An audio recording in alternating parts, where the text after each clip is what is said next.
আজ gen pass 2025-এর পরীক্ষা হলো।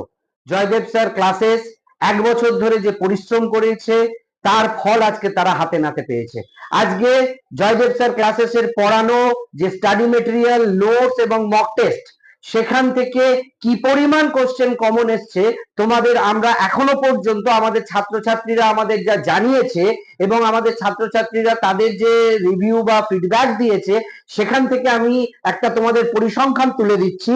আমাদের এবারে জেন পাস ইউজিতে টোটাল ওভারঅল 85% প্রশ্ন কমন এসছে, যার মধ্যে ইংলিশ এবং রিজনিং এর বিভাগে 98% প্রশ্ন কমন এসছে এবং বায়োলজি থেকে 90% কোশ্চেন কমন এসছে। বায়োলজি থেকে 90% কোশ্চেন কমন এসছে এবং ফিজিক্স থেকে 70% কোশ্চেন কমন এসছে, কেমিস্ট্রি থেকে 75% কোশ্চেন কমন এসছে।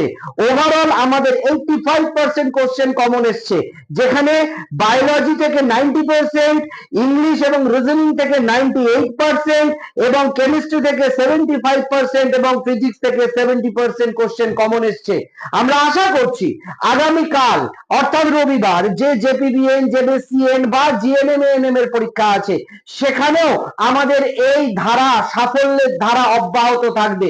আমরা খেটে পড়াই, পরিশ্রম করে পড়াই, মাইনিউটলি পড়াই, ডিটেলিং এ পড়াই এবং আমরা পুঙ্খানুপুঙ্খভাবে পড়াই এবং আমাদের যে স্টাডি মেটেরিয়াল, নোটস এবং আমাদের যে মক টেস্ট, সেই পুরোটা নিয়ে আজকে এই সাফল্য। তোমরা কল্পনা করতে পারবে না 85% যদি আমাদের জেন পাস ইউজিতে কমন আসে, তার মানে 90% এর কাছাকাছি আমাদের এএনএম জিএনএম এ কোশ্চেন কমন আসবে এবং আমাদের সমস্ত ছাত্রছাত্রীরা কিন্তু র্যাঙ্ক করবেই এবং সেটা তারা 1 থেকে 100-র মধ্যে কি 1 থেকে 500-র মধ্যে র্যাঙ্ক করবে জেন পাস ইউজিতে।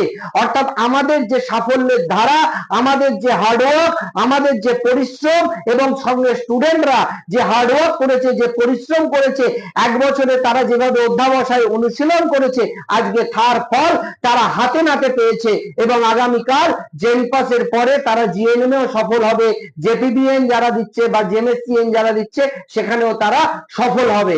জয়দেব স্যার ক্লাসেসে এই ধারা অব্যাহত রাখার জন্য আমি আমাদের পুরো জয়দেব স্যার ক্লাসেসের টিম, শিক্ষক, ছাত্রছাত্রী, এইচএলডি সমস্ত টিমকে আর একবার ধন্যবাদ জানাই এবং তাদের জন্য একবার হিপ হিপ হুররে।